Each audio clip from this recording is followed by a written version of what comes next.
Can we come to some claims? You had talked about the idea of extraordinary claims require extraordinary evidence. Yes, indeed. The question I've got is, what would that extraordinary evidence be in the first century? You didn't have video cameras, you didn't have scientific tests, so what would that look like?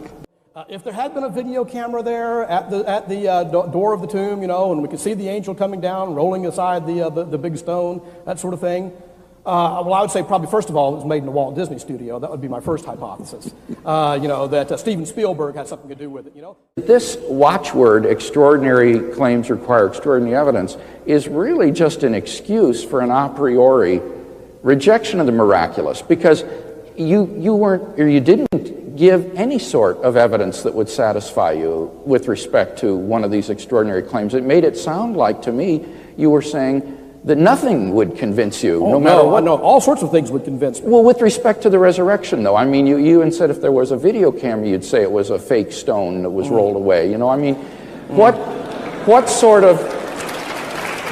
That would be the more reasonable hypothesis under the circumstances. Well, but see, that's what I fear. It is. It's just an a priori rejection of the miraculous here. You're not... There isn't any kind of literary testimony, historical testimony that could convince you. But you're saying that when you say extraordinary, really what you're saying is no amount of evidence would convince me of these extraordinary claims. Sure it would.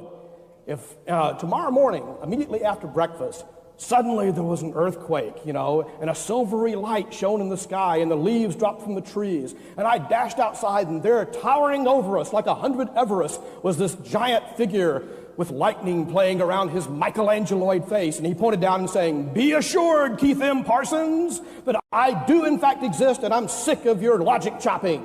Dr. Craig, I would join you in the pew of the church, in the front pew of the church the next Sunday. You know. Be going to the question and answer period. We're going to go to the question and answer period, so we'll be going to the microphone as we wind this down. You don't think that you would have said, "Boy, I was having a hallucination."